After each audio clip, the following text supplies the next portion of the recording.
अच्छा देखिए भाई,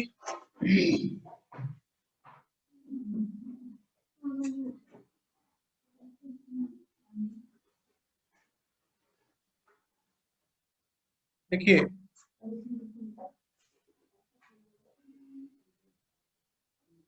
किसी को कुछ डाउट है इस क्वेश्चन में? नहीं सर। नहीं, वेरी गुड। सामंत सिंगार ने बोला कि डाउट नहीं है।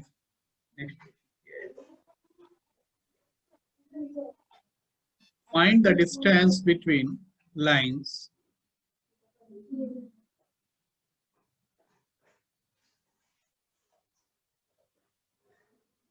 find the distance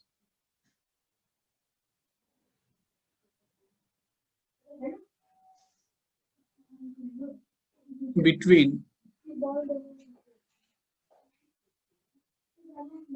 lines. R vector is I plus 2j minus 4k,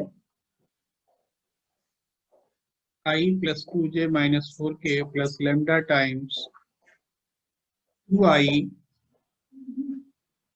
plus 3j plus 6k, and R vector is 3i plus 3j minus 5k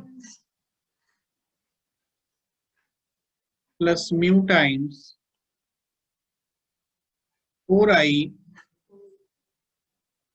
plus 6j plus 12k.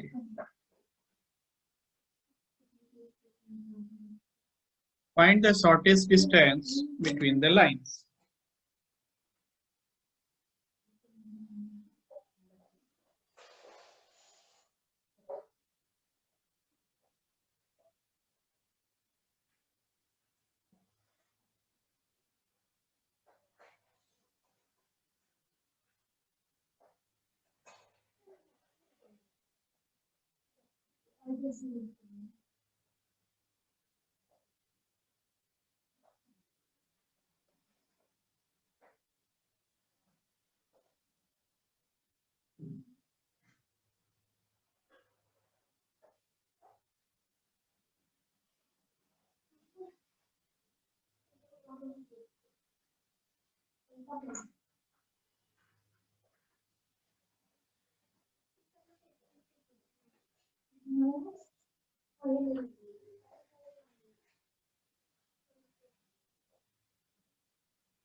गया भाई?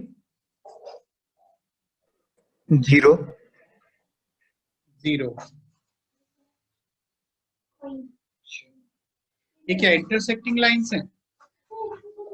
Sir parallel line से। तो parallel lines के बीच में जो distance है तो 0 कैसे हो सकता है? 0 तो तभी हो सकता है जब कोइंसिडेंट लाइंस हो। इंटरसेक्टिंग लाइन है सर। पैरेलल लाइंस इंटरसेक्टिंग कैसे हो सकता है? या तो कोइंसिडेंट हो।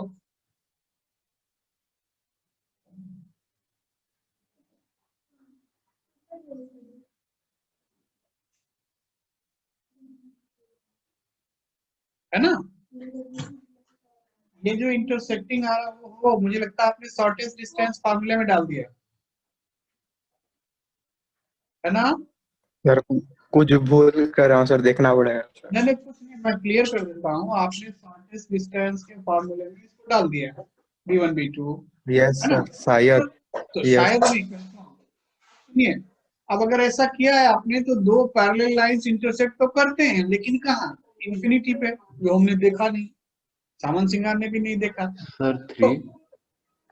हो सकता है वो अभी निकाल सर लेंगे। हम बीच में कहाँ आ गए सर? क्यों, तुम स्टूडेंट नहीं है क्या? अब सर मुझे हम किसी का, स्टूडेंट। मुझे तो और लोगों का नाम नहीं याद है ना।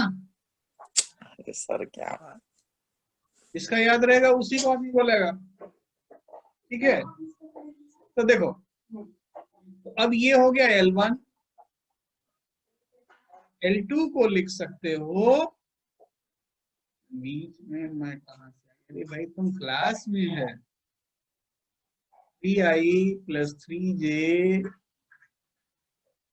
माइनस 5k प्लस कॉमन ले लें क्या, 2 कॉमन ले लें, yes sir μ1 times 2i plus 3j plus 6k अब ये कैसे लाइंस हैं, पैरेलल लाइंस। तो पैरेलल लाइंस के बीच में डिस्टेंस क्या बताया था, mod of a2 minus a1, और क्या बताया था, cross B cross b cap, याद आ रहा है। Yes sir. तो a2 कौन सा है, ये वाला, a1 कौन सा है, ये वाला। सो a2 माइनस a1 वेक्टर क्या हो जाएगा भाई बोलो, 2i, मैं डायरेक्ट लिख रहा हूं अगर समझ में आ रहा है तो, प्लस j माइनस के माइनस के, चेक करो ये बात क्लियर है। यस सर और b कैप कितना है, 2i 2i plus 3j 3j plus 6k divided by 7 7 तो 9 ठीक है 1/7, बात clear. Yes sir cross product का मॉडुलस निकालिए। सर 21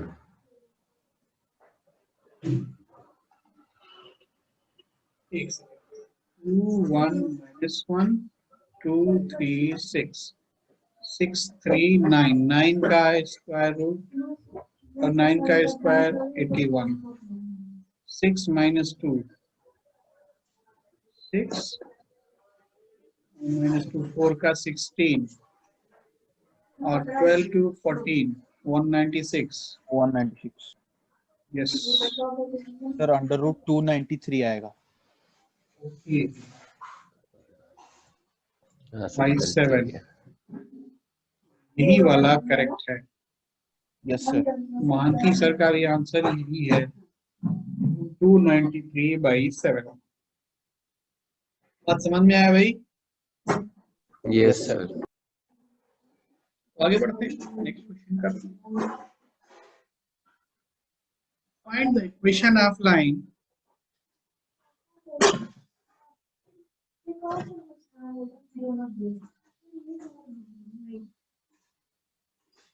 सर थोड़ा ऊपर। हाँ जरूर।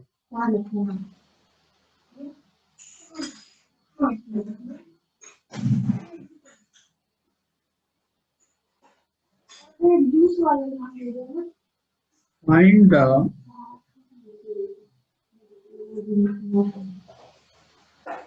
Equation of line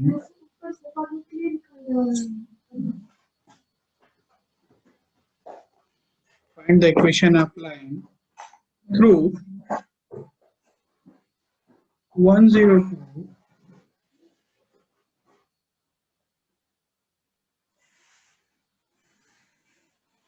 102 feet, sir आपका आवाज नहीं आ रहा है। okay, to meet at हमारा है yes sir meet at right angles to the line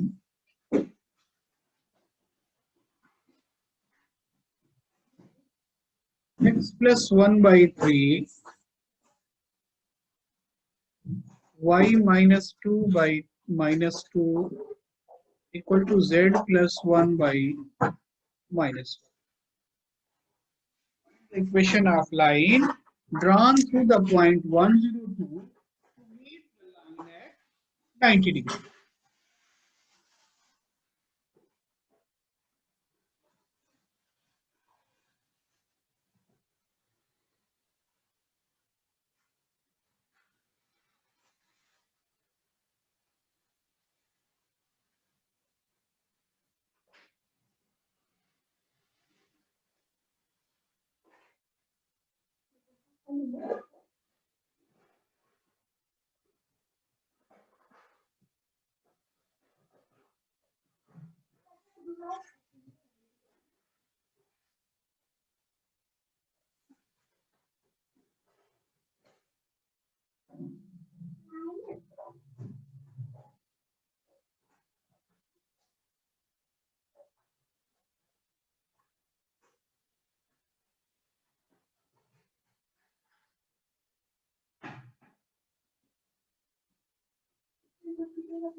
देखिए ये लाइन है, सर और 5 मिनट। थोड़ा रुकिए सर। सर आवाज नहीं आ रहा है आवाज नहीं आ रहा है? क्या बात कर रहे हैं? अब आ रहा है सर, सर। बीच बीच में चला जा रहा है। वो तो आज जूम एकदम झूम रहा है, ठीक है, तो आज प्लस माइनस चल रहा है उसका। सर फिर आवाज कम हो गया। देखिए मैं तो बोल रहा हूँ आज जूम एकदम झूम रहा है।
बंद कर लो इसको बंद कर लो, लग जाएगा सब में।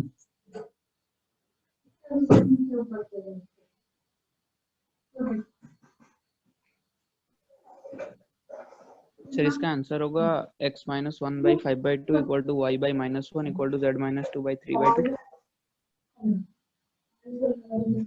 हो सकता है, लेकिन सर के आंसर से तो मैच नहीं कर रहा है। बाहर में देखता हूँ अभी, है ना। सर बोलो। Sir x-1/1 equals to y/-2 equals to z-2/7। कुछ ऐसा आंसर हो सकता है। देखिए सबसे पहले लाइन जब भी दिया हुआ है, लाइन से तीन चीज हम कर सकते सर आवाज लो हो रहा है। हैं। हेलो आवाज नहीं आ रहा है। हेलो हेलो, अब आ रहा है। अब आ रहा है ना? ये आज ड्रामा कर रहा है भाई। अच्छा, तो लाइन के बारे में 3 चीज हम जान सकते हैं। पहला कि लाइन से पास करता है, दूसरा लाइन का डायरेक्शन रेशियो क्या है, और तीसरा लाइन के ऊपर पॉइंट एज्यूम कर सकते हैं। तो L1 के ऊपर पॉइंट क्या एज्यूम करेंगे? 3 lambda minus 1 3 lambda -1 minus 2 lambda plus 1 minus 2 lambda plus 2 and minus lambda minus 1. तो मान लीजिए इस पॉइंट को लिखा M, और ये एक फिक्स पॉइंट P से पास करता है। इससे क्या होता है कि हमको PM का क्या है, PM का P तो मालूम है। अगर PM का डायरेक्शन रेशियो मिल जाए तो हमारा काम हो जाएगा। तो PM का डायरेक्शन रेशियो कितना है वो यहाँ लिखते हैं। डायरेक्शन रेशियो ऑफ PM कितना हुआ भाई? 3 3 lambda lambda minus 2 -2 lambda +2 and minus lambda -3। हाँ, डायरेक्शन रेशियो ऑफ L1 का डायरेक्शन रेशियो क्या है? 3 minus -2 minus 1. अच्छा, डायरेक्शन रेशियो लिखते समय एक चीज हमेशा ध्यान में रखना कि लाइन के इक्वेशन में एक्स वाई जेड का कोएफिशिएंट 1 है या नहीं, है ना? अगर 1 नहीं होगा तो आप सेट कर लेना, उसके अकॉर्डिंग ABC लिखा। ठीक, तो अब अगर ये दोनों परपेंडिकुलर है तो हम क्या लिख सकते हैं? 3 into 3 lambda -2 -2 into 2 -2 lambda minus lambda -3 is 0। Check करो भाई, ये बात ठीक है? Yes sir. Yes, sir. Yes sir. यहाँ से lambda क्या आ रहा है? 13/40. हाफ। चेक कर लीजिए भाई, ये सर हाफ ही है। हाफ आ रहा है। Yes, sir. PM का डायरेक्शन रेशियो क्या लिख सकते हैं? डायरेक्शन रेशियो ऑफ PM जो हमको चाहिए ही चाहिए, लैम्डा हाफ पुट करोगे 3/2 -2 तो कितना आया? -हाफ। और यहाँ पे हो गया 1 और -7/2 -7/2। तो आप चाहें तो 2 से मल्टीप्लाई कर लीजिए, अच्छा लगेगा।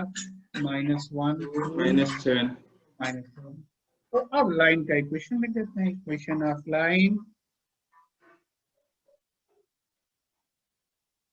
x -1 by -1 equal to y by 2 equal to z minus 2 -7। -7। ये करेक्ट है? Yes sir. ठीक है। Yes sir sir. जब क्वेश्चन में लिखा होता है कि खाली इक्वेशन ऑफ लाइन, तो मतलब हर वक्त कार्टेशियन लिखना पड़ेगा? अब देखिए, वो तो ऑप्शन पे डिपेंड करता है। अगर खाली इक्वेशन ऑफ लाइन है तो अगर CBSE का प्रॉब्लम है, CBSE में क्वेश्चन आया है तो दोनों लिख दीजिए, ज्यादा क्या प्रॉब्लम। उनको जो सर मर्जी। अभी आपका वॉइस से ब्रेक हो सर रहा है आपका सर वॉइस बार-बार। बहुत ऊपर नीचे हो रहा है सर। अच्छा, बहुत ऊपर नीचे हो रहा है। अच्छा ठीक है, सर मैं अभी थोड़ा- लो है। अभी लो है। अच्छा, अब हाई हो गया सर। अब हाई हो गया। मेमोरी खराब हो गया क्या? देखते हैं, कभी लो हो रहा है, कभी हाई हो रहा है। सर आज जियो वाला धोखा दे रहा है। हाँ, जियो भी आज बहुत लो हाई हो रहा है। मतलब ऐसे तुरंत डिस्कनेक्ट हो रहे हैं लोग। तो मैं देखता हूँ दूसरा कुछ हेडफोन वगैरह लगाता हूँ। देखते हैं, इससे तो एकदम बहुत बेकार हो गया है।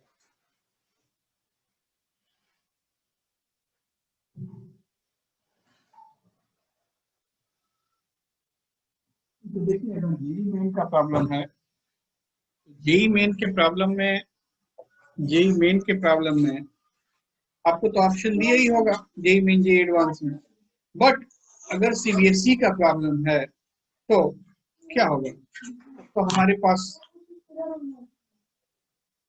एक रास्ता है कि हम जो है दोनों ही लिख दें। ठीक है, कितना टाइम लगेगा? दोनों लिखने में ज्यादा टाइम तो नहीं लगेगा भाई। वेक्टर इक्वेशन मालूम है तो कार्टेशियन लिखा जा सकता है, कार्टेशियन मालूम है तो वेक्टर लिखा जा सकता है। कोई बहुत बड़ा प्रॉब्लम नहीं होगा। समझ रहे हैं बात को? सर प्रॉब्लम वो नहीं होगा सर। सर एनसीईआरटी में जो क्वेश्चंस किए गए हैं एक सर। सेकंड अभी हमको ही नहीं सुनाई दे रहा है।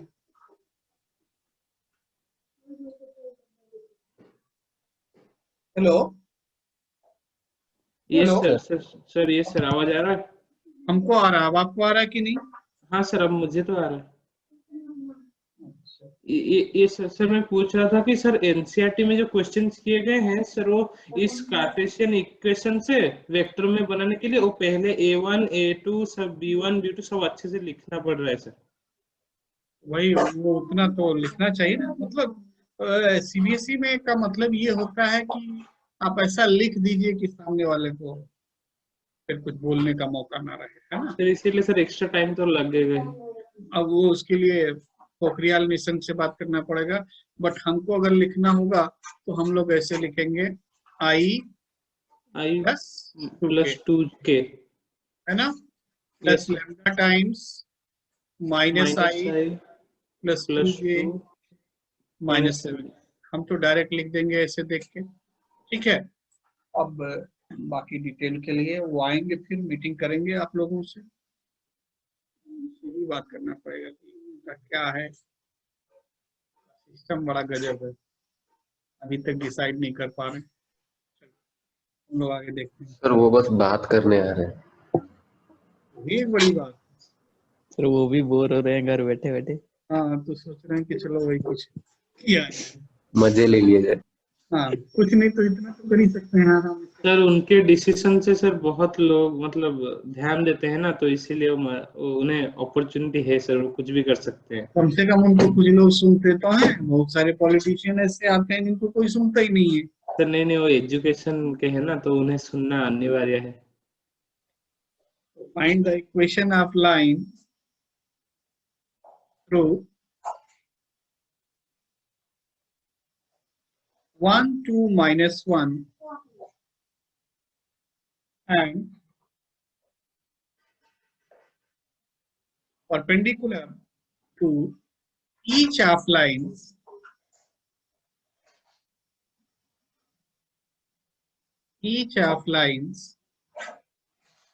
x by 1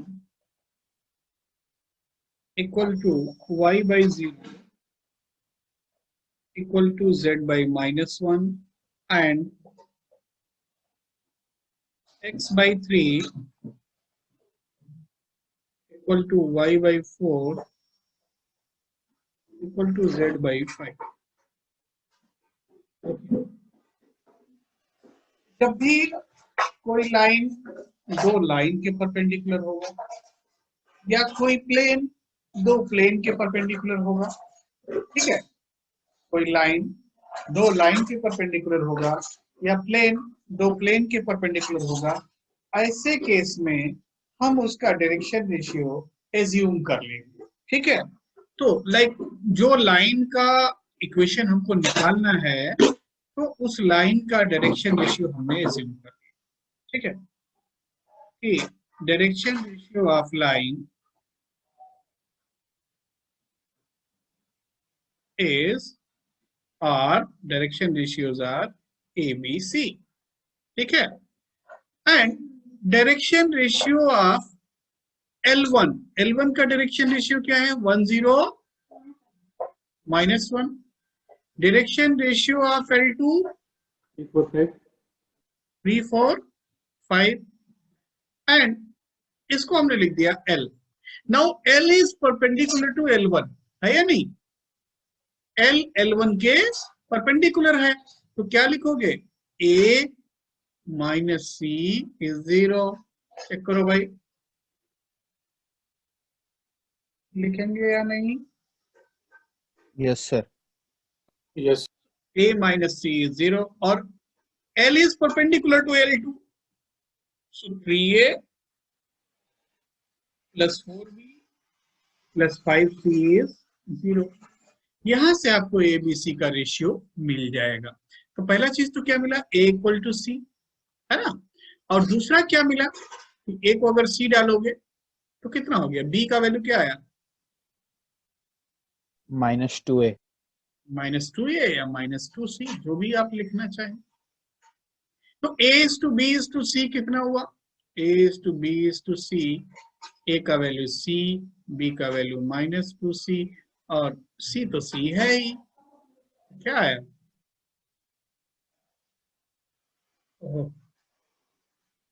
तो क्या आया? A is to B is to C, 1 is to -2 is to 1.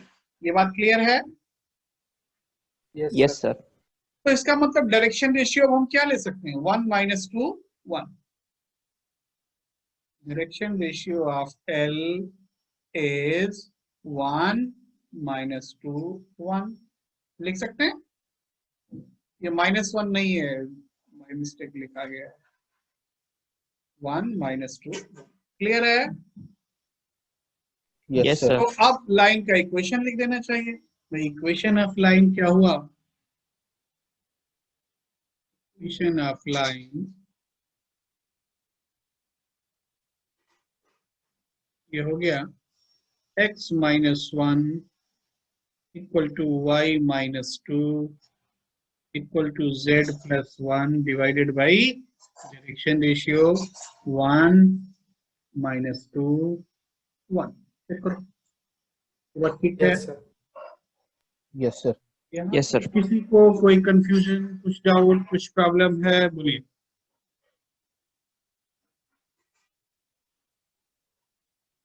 बोलिए भाई, यहाँ तक कोई कंफ्यूजन है, कुछ डाउट है, कुछ प्रॉब्लम है?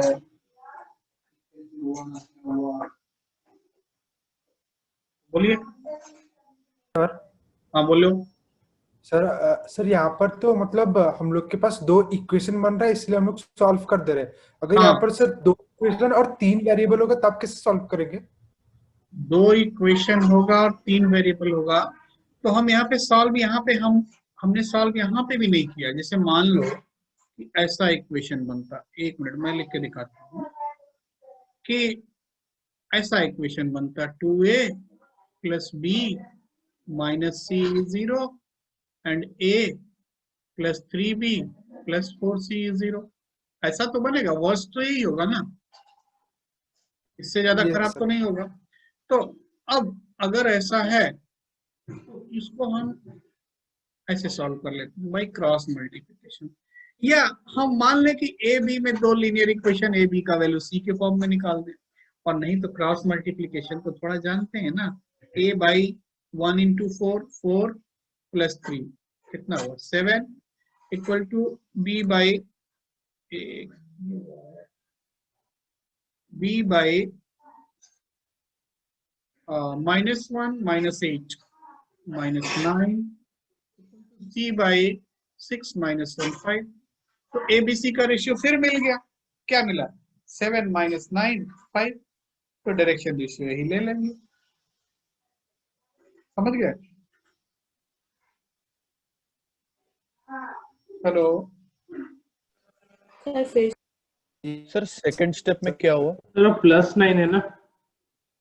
नहीं भाई, B के बाद ऐसा उल्टा होता है ना, या तो B का साइन हाँ। नेगेटिव रख करके वैसा यस कीजिए। यस तो -1 -1 वो हम माइनस ऊपर लिखते थे तो इसलिए करना।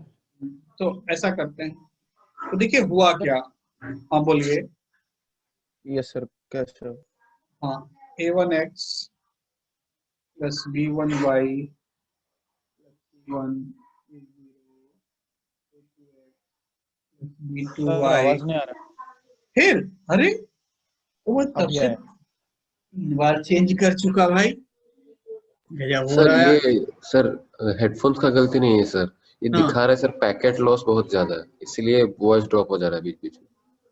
और इसको भी कंप्लेंट करना है रमेश पोखरियाल मिशन से कि यस सर, जूम ठीक कराइए हमारे लिए। जूम ठीक कराइए और इंटरनेट का स्पीड ठीक कराइए।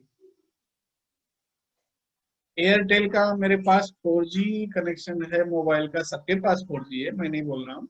तो 4G कनेक्शन है और जब तक उसमें 2G आ रहा है यस सर, वो बीच बीच में 2G पे चला जाता और 2G पे चला जा रहा है, फिर फोन भी नहीं हो रहा है। है सर, फोन भी कट कट के सुनाई देता है फिर। सर नहीं सर फोन बिल्कुल ही नहीं होता है जब 2G हो जाता है। सर मतलब वोडाफोन और भी कभी-कभी- ज्यादा महान है सर, कभी कभी कॉलिंग बोलते बिजी हैं दिखा कि देता है। इंडिया जो है टॉप 10 कंट्रीज में आ जाएगा, और हमको तो कभी कभी लगता है हम अफ्रीका में हैं। सर अफ्रीका में भी इससे फास्ट इंटरनेट है। अफ्रीका का जो सब आदिवासियों का एरिया है उस एरिया में पहुंच गए, मतलब क्या बोला जाए। तो सर देखिए वोडाफोन तो और भी ज्यादा बर्बाद है। x बाई इसको लिखते हैं b1c2 माइनस b2c1, ठीक है, equal to y by a2c1 minus a1c2, एक क्रॉस मल्टीप्लीकेशन हमने 9th 10th क्लास में किया होगा, इक्वल्स टू 1 बाई, सामन सिंगार कहाँ गए थे, a1b2 माइनस a2b1, ठीक है। सर आप तब से बोल रहे थे या फिर कुछ बोल नहीं रहे थे सर, इसीलिए सर मेरे को कुछ सुनाई नहीं दिया, तो सर हमने फिर से डिस्कनेक्ट करके कनेक्ट किया। हाँ फिर से डिस्कनेक्ट करके तब तक सर चाय वो नाश्ता करके A1 आ गए। C2 होगा ना? सर अभी सर एक सेकंड में आया सर। A1C2 माइनस, ये तो ठीक है, A1C2, अच्छा ये वाला, हाँ है ना। तो इस तरीके से हम लोग क्रॉस मल्टीप्लीकेशन से सॉल्व करते थे। तो यहाँ भी मान लीजिए 3 वेरिएबल है, तो हम एग्जैक्ट वैल्यू निकालने को नहीं बोल रहे हैं, हम तो एबीसी का रेशियो निकालने को बोल रहे हैं, और रेशियो से ही हमारा काम चल जाएगा, क्योंकि हमको तो सिर्फ डायरेक्शन रेशियो से मतलब है, ठीक है। Yes sir. तो इतना बात समझते हैं, आगे बढ़ा जाए। Yes sir sir. Sir Airtel वाले तो 2G मिल रहा है सर, टाटा डोकोमो और आइडिया वालों को नेट ही नहीं मिल रहा है। वो तो और महान है। एक एयरटेल पे थोड़ा भरोसा था कि ठीक चलेगा, लेकिन नहीं, वो भी अफ्रीका चले गए ना, अब वो अफ्रीका में कारोबार करते हैं, वही जैसा काम करेंगे। देखिए सर ऐसा नहीं है सर, ये आखिरी 3-4 दिन में सच में नेटवर्क थोड़ा डाउन है सबका, क्यों भाई, नहीं तो बहुत अच्छा चलता है सर। चक्कर क्या है, सर चक्कर क्या है। सर हाँ सर, पता नहीं 2-3 दिन से मेरा भी स्लो हो गया है, नहीं तो यहाँ तो नेट तो टीवी में मिनिमम। तो हमने देखा था जीरो कंप्लेंट का बात करते हैं, हाँ, तो उनके पास इन्फिनिट कंप्लेंट। देखिए तो प्लेन अब थोड़ा सा किया जाए। पहला है नंबर 1 कि equation of plane,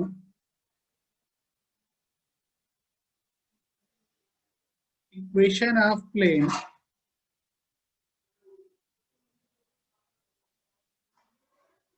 passing through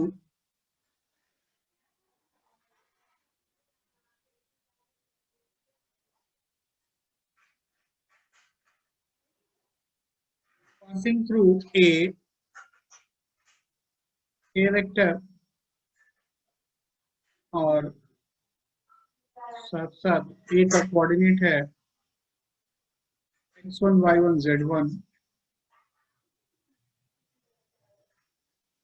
passing through a and perpendicular to n vector direction ratio ABC। तो ध्यान दीजिएगा, एक प्लेन है, तो प्लेन क्या है कि प्लेन जो है एक फिक्स पॉइंट A से पास करता है, प्लेन फिक्स पॉइंट A से पास करता है, और जो है एक वेक्टर के परपेंडिकुलर है, और उस वेक्टर का डायरेक्शन रेशियो दिया हुआ है। तो देखिए कैसे लिखेंगे,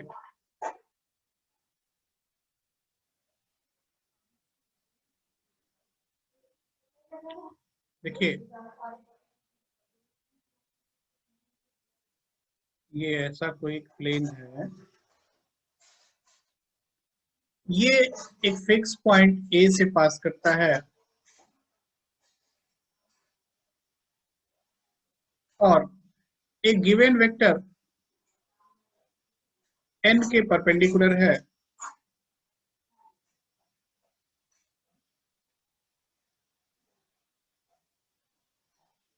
तो n वेक्टर को क्या लिख सकते हो, n वेक्टर को सर ए हाँ ai प्लस bj प्लस सी के, है ना, इसको लिख सकते हैं n vector.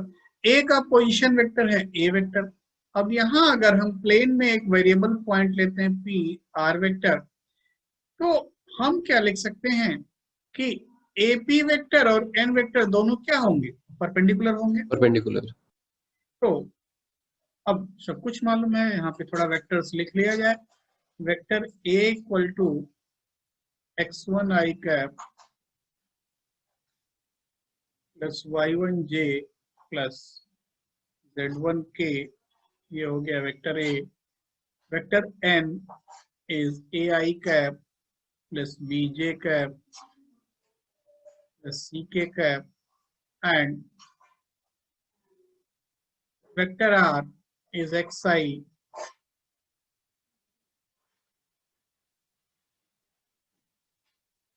Vector r is xi plus yj plus z। ठीक है, तो अब vector equation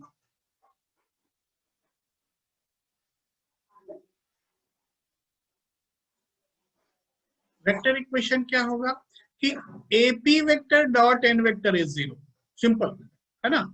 AP vector dot n vector is 0 और AP वेक्टर को क्या लिख सकते हैं, r minus a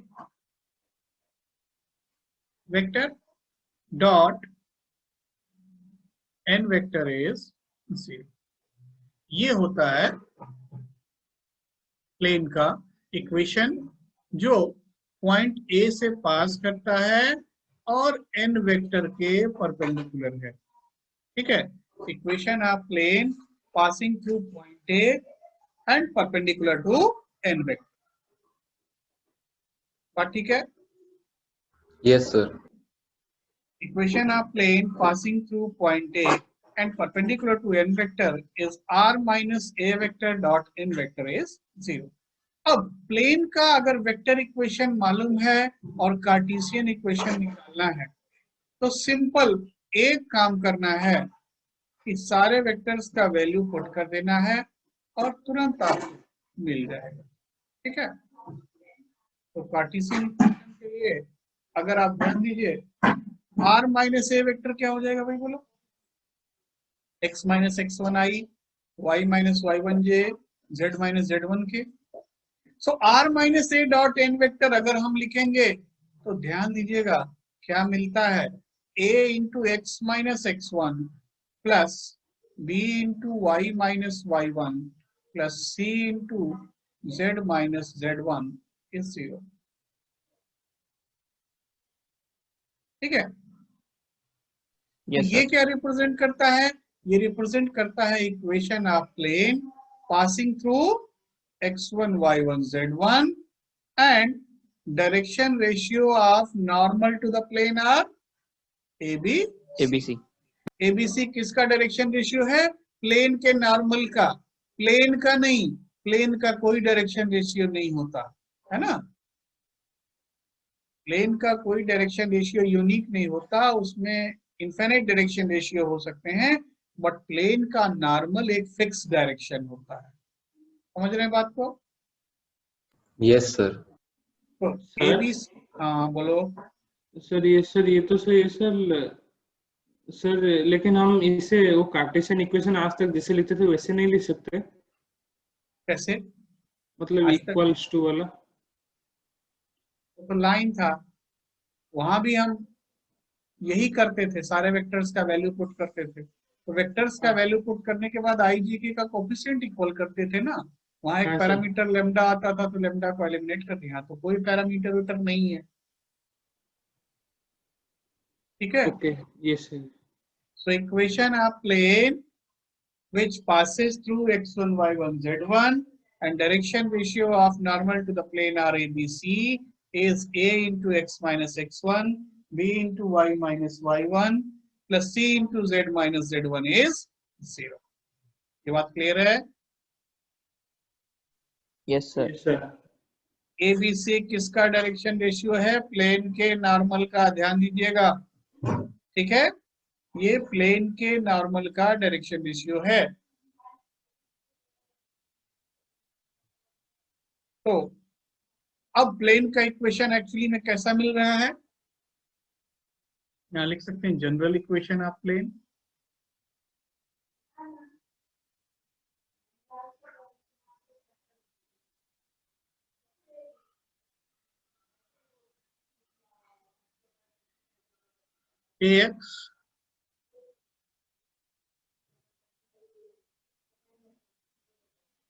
ax plus by plus cz plus d is 0। समझ में आ रहा है? अगर हम इसको सिंप्लीफाई कर दें तो इक्वेशन इसी फॉर्म में मिलेगा। तो प्लेन का जनरल इक्वेशन क्या लिख सकते हैं, ax plus by plus cz plus d is 0 where abc are direction ratio of normal to the plane।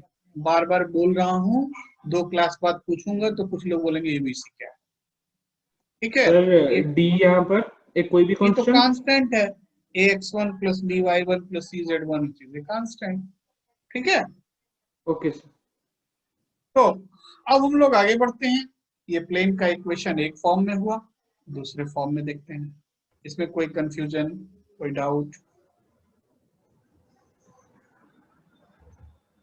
No sir. Sir हाँ बोलो।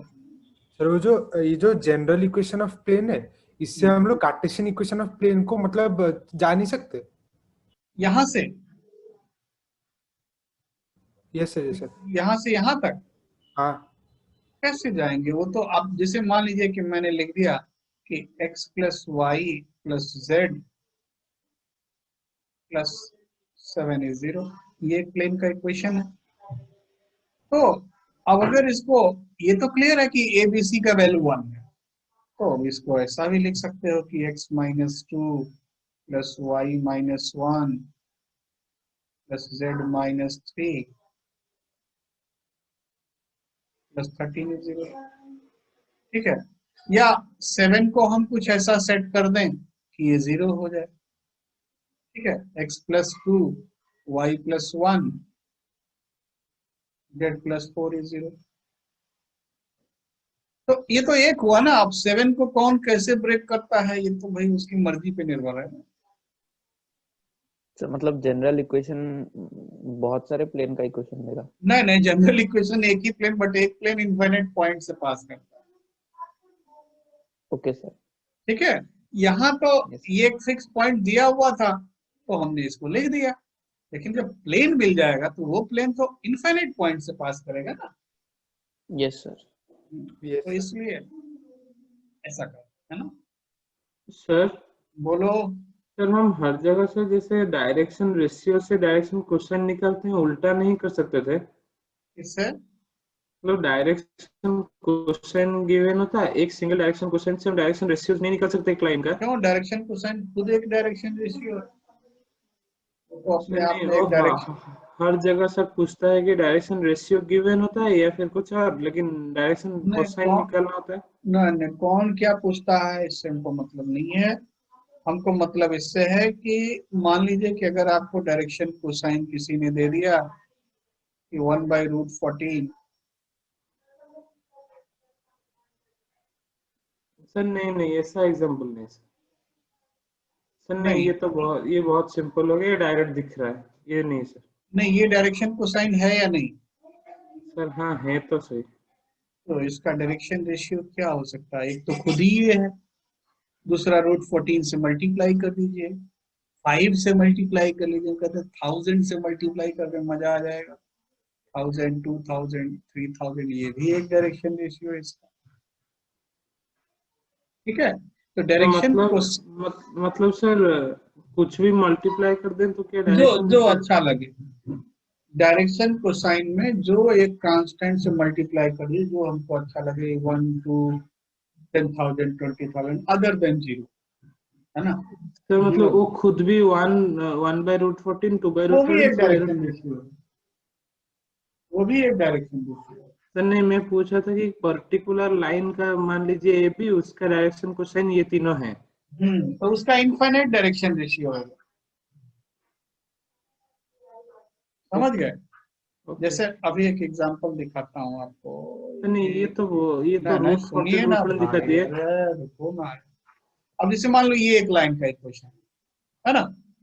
अब कोई कहता नहीं हम माइनस से मल्टीप्लाई करेंगे, हमारा मल्टी, हम इसको ऐसा लिखेंगे y minus 2/2 equal to z plus 1/-1।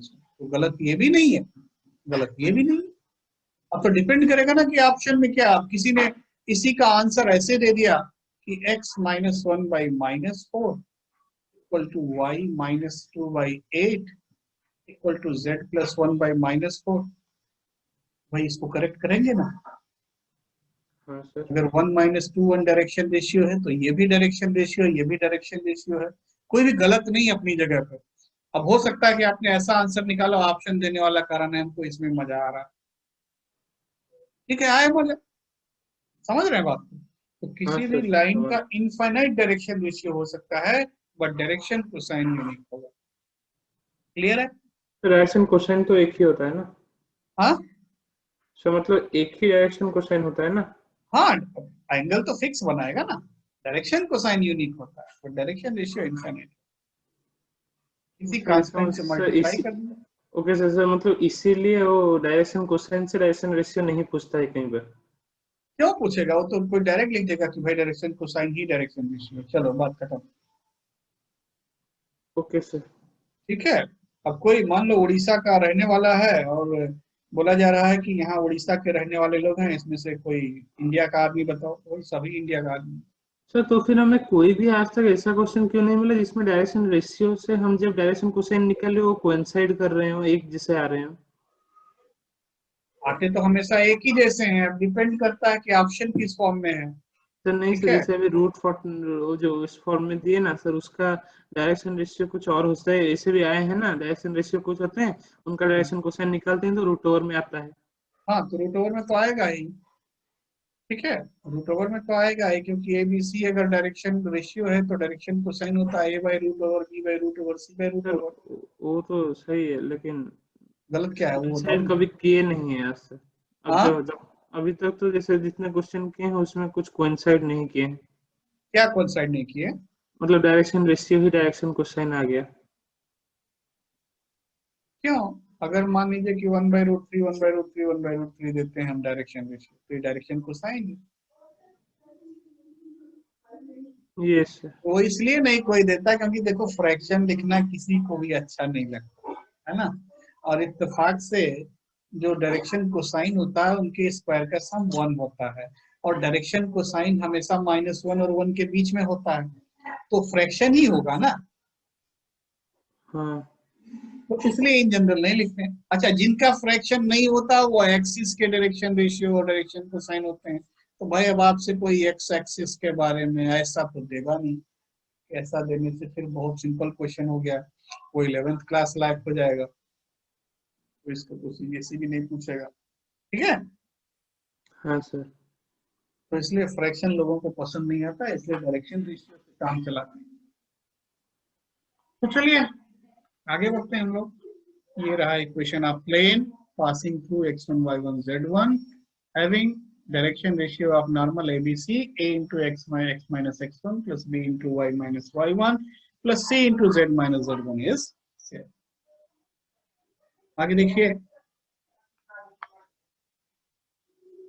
Equation of plane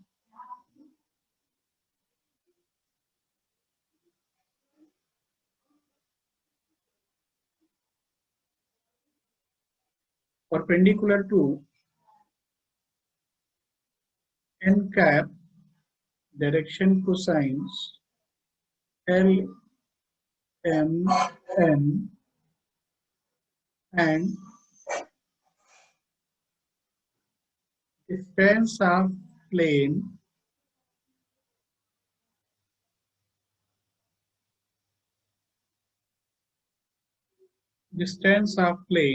from origin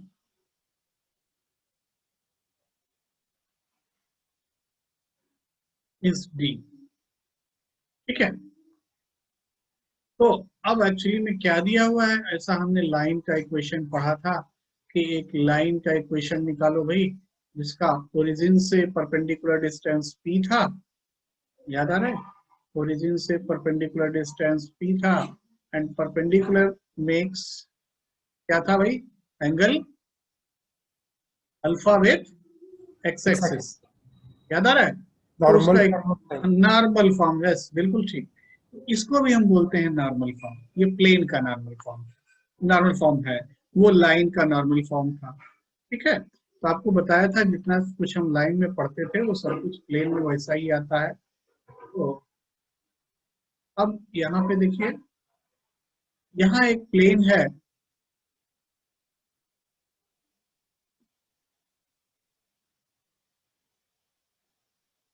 ये एक प्लेन है, इसका ओरिजिन से डिस्टेंस d है, ये रहा ओरिजिन।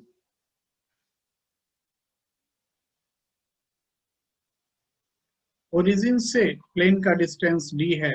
मान लीजिए कि यहाँ पे हम एक वेरिएबल पॉइंट लेते हैं p r वेक्टर, तो इसको अगर हम लिखते हैं OM, तो OM डिस्टेंस कितना है? d, ऐसा क्वेश्चन में दिया हुआ है या जो भी लिखा हुआ वहां दिया हुआ है कि OM distance is and r vector क्या हो जाएगा? xi plus yj plus zk, ये हो गया हमारा r वेक्टर। देन आपका n कैप कितना होगा? n कैप किस डायरेक्शन में है? OM की direction, plus m j cap plus n k cap. Yes, so OM cap मतलब li plus mj plus nk। अब देखो OM लेंथ को क्या लिखेंगे? OM length 1 d, distance of plane from origin is d, D तो OM length कितना होगा? d। अब डी होगा। अगर हम वेक्टर इक्वेशन लिखना चाहते हैं कि चलो भाई वेक्टर इक्वेशन इसका लिखा जाए, तो वेक्टर इक्वेशन कैसे लिखोगे? वेक्टर इक्वेशन क्या हो जाएगा भाई? OM को हम क्या लिख सकते हैं? Projection of OP on OM लिख सकते हैं नहीं? कल भी ये चीज डिस्कस किया था कि OM length is projection of OP in the direction OM, याद आ रहा है? Yes sir. तो mod OM is projection of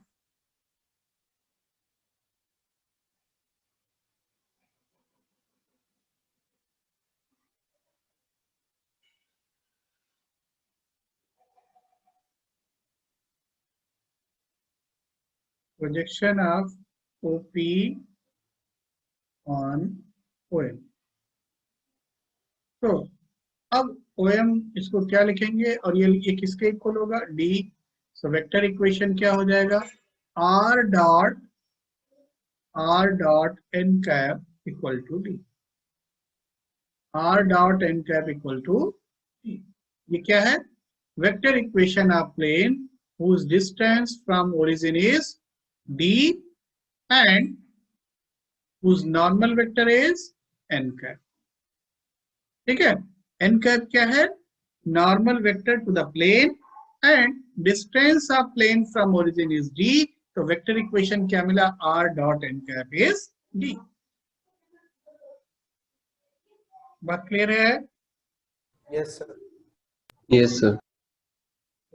sir N cap क्या बताया आपने?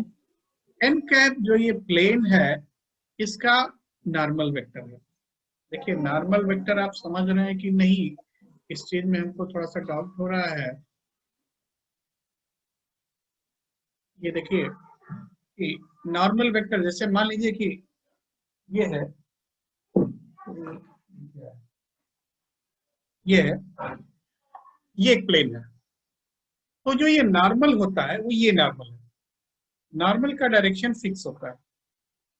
ठीक है, ये सभी का डायरेक्शन क्या है? सेम है, या फिर इसको हम क्या बोलते हैं? एक ही वेक्टर बोलते हैं। तो ये नॉर्मल होता है, तो इसलिए हम नॉर्मल लेते हैं, प्लेन का नॉर्मल। ठीक है, यस सर। तो प्लेन का नॉर्मल ये हुआ, ये प्लेन के नॉर्मल का डायरेक्शन है। तो अब जैसे मान लीजिए कि आपने लिखा है कि r dot n cap is d, means ये है n कैप, ये n कैप है, और ओरिजिन से ओरिजिन मान लीजिए कि यहाँ ओरिजिन है, तो ओरिजिन से प्लेन का डिस्टेंस कितना है। प्रीवियस केस में जब हमने लिखा था कि x1 y1 z1 से पास करता है और नॉर्मल का डायरेक्शन रेशियो ABC, तो इसी नॉर्मल का बात करता है, क्योंकि ये डायरेक्शन फिक्स होता है। जबकि प्लेन का क्या है कि प्लेन में मान लीजिए ये एक वेक्टर है, ये दूसरा वेक्टर है, ये तीसरा वेक्टर है, ये सबका डायरेक्शन रेशियो अलग अलग होता है, बट नॉर्मल क्या होता है, कांस्टेंट। सर वो आर वेक्टर, आर वेक्टर ये वाला वेक्टर, जैसे मान लीजिए कि ये इसका जो निब है वहां Yes, पे sir. ओरिजिन है, तो यहाँ पे ये आर वेक्टर है। अब ये कुछ भी आर वेक्टर हो सकता है, ये सब ही आर वेक्टर का मतलब आर वेरिएबल है, वो कोई भी पॉइंट लिया पी में उसका पोजीशन वेक्टर है आर वेक्टर, ठीक है। मतलब वो Yes, नॉर्मल मतलब परपेंडिकुलर हो भी सकता है, नहीं भी हो सकता। कौन? आर आर तो परपेंडिकुलर नहीं भी हो सकता है। जैसे मान लीजिए कि ये पेन है हमारा, ये नॉर्मल वेक्टर है ना। अब आर वेक्टर यहाँ भी हो सकता है, यहाँ भी हो सकता है, यहाँ भी हो सकता है, कहीं भी हो सकता है, पूरे इसमें हो सकता है, समझ रहे हैं। आर तो आर Yes, sir, क्या है, yes, sir. R is position vector of a point in the plane. Plane में कोई भी पॉइंट है जिसका पोजीशन वेक्टर है।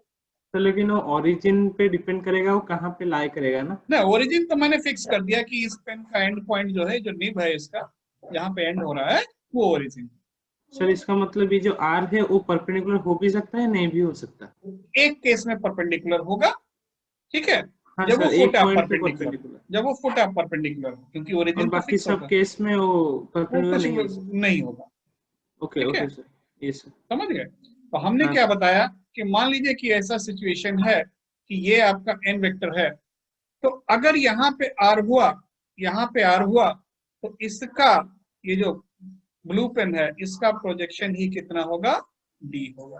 बात समझ में आया, इसका प्रोजेक्शन कितना होगा, डी होगा। सर क्लियर मतलब है? आर का प्रोजेक्शन ना। हाँ, आर वेक्टर का ओएम डायरेक्शन में प्रोजेक्शन कितना होगा, डी होगा। सर यहाँ पर आर और प्लेन के बीच का एंगल हम निकाल सकते हैं। और तो वेरिएबल है ना, कौन सा एंगल निकालेंगे? जिस आर से हम ये इक्वेशन बना रहे हैं उसी आर से। क्या भाई, आर वेरिएबल पॉइंट से कैसे आप निकालेंगे, पहले ये चीज बताइए। सर नहीं, वो जब एक आर ही। आर फिक्स होगा तब ना आप एंगल वगैरह निकालेंगे। सर मैं समझ रहा हूँ, लेकिन हम उस एक आर मतलब आर वेक्टर से हम ये इक्वेशन बना रहे हैं ना, तो ये इक्वेशन का भी तो वेरिएबल इक्वेशंस होंगे। 100%। अभी देखिए मैं कार्टेशियन इक्वेशन लिखता हूं तो शायद ज्यादा समझ में आए कि कार्टेशियन इक्वेशन हो जाएगा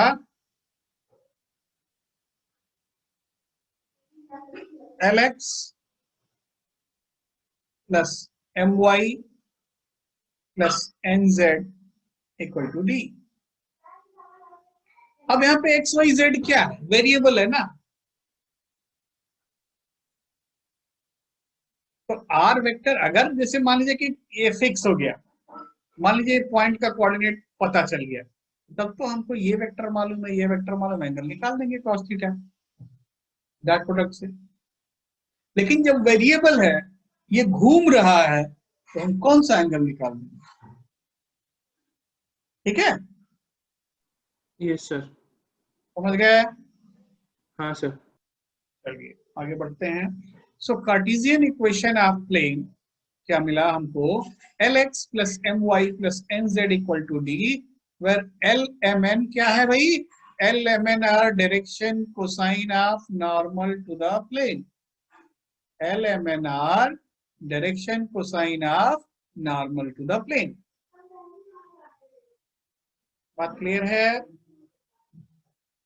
यस सर। Yes sir. अच्छा ठीक है, तो मैं एक चीज और बता देता हूं आपको, आप थोड़ा सा करना एक्सरसाइज, पहला एक्सरसाइज का फर्स्ट 4-5 प्रॉब्लम पर ट्राई कीजिएगा। तो वो क्या है कि लेंथ ऑफ परपेंडिकुलर, प्रूव मैं आगे कर दूंगा अगर जरूरत होगा, कि लेंथ ऑफ परपेंडिकुलर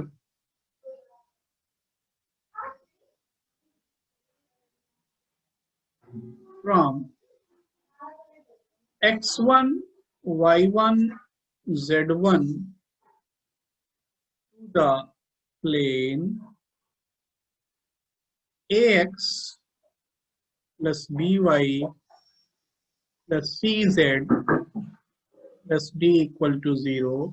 ये बिल्कुल आपको बताया था, जैसा लाइन में सारे फॉर्मूले थे वो सभी प्लेन में वैलिड हैं, क्योंकि लाइन कोई भी एक लाइन होता है, अगर हम उसको एक्सटेंड कर दें एक पर्टिकुलर डायरेक्शन में तो वो क्या हो जाएगा, प्लेन हो जाएगा, है ना। Yes sir. तो अब लेंथ ऑफ परपेंडिकुलर अगर एक फिक्स पॉइंट से हम निकालते हैं x1 y1 z1 से, तो ये क्या होता है कि p equal to mod of ax1 plus by1 plus cz1 plus d by under root a square plus b square plus c square. Line में क्या था, बस ए बी तक था, ऊपर में एक्स वाई तक था, याद आ रहा है। Yes sir. यहाँ केवल तीसरा सी जुड़ जाएगा और यहाँ पे z1 ऐड हो जाएगा। तो जो लाइन में इक्वेशन था लेंथ ऑफ परपेंडिकुलर का, वही प्लेन में भी लेंथ ऑफ परपेंडिकुलर का इक्वेशन है, जिसको प्रूफ रिक्वायर्ड होगा, आगे हम प्रूफ कर देंगे, ठीक है, नेक्स्ट क्लास में। लेकिन आप तब तक इसको यूज करके क्वेश्चन सॉल्व कीजिएगा, और ये फॉर्मूला हमको बिल्कुल याद है और याद रखना भी है। ये ए के ऊपर बार कैसा दिख रहा है, ए स्क्वायर। सर अब हम मिसलेनियस तक कर सकते हैं? नहीं, अभी आप केवल प्लेन के सेकंड एक्सरसाइज में फर्स्ट 4 प्रॉब्लम कर सकते हैं, 1 2 3 4 1 2 3 4 ये प्रॉब्लम आप कीजिएगा। कल जब क्लास हो जाएगा थोड़ा, ठीक है, मुश्किल से 10 मिनट का और क्लास होने से आप पूरा कर सकते हैं। समझ रहे हैं बात को। तो पहले 1 2 3 4 कीजिए, थोड़ा आइडिया मिलेगा। और भी अगर क्वेश्चन देखिएगा उसमें कर सकते होंगे कि equation of plane passing to a point and perpendicular to an vector, या perpendicular to a line whose direction ratios are given. तो अगर ऐसे क्वेश्चंस होंगे तो थोड़ा ट्राई कीजिएगा और उसके बाद हम करवाएंगे। तो बट आपको ये मालूम चल गया कि लेंथ ऑफ परपेंडिकुलर का फॉर्मूला वही है जो वहां पे था लाइन में, वो यहाँ प्लेन के लिए वैलिड है। लेकिन गलती से भी 3D में लाइन के लिए परपेंडिकुलर का फॉर्मूला अप्लाई करने का नहीं सोचेंगे। लाइन के लिए हमने क्या बताया था कि लाइन के ऊपर फुट ऑफ परपेंडिकुलर एज्यूम कर लेंगे, फिर डायरेक्शन रेशियो के प्रोडक्ट से फुट ऑफ परपेंडिकुलर निकालेंगे और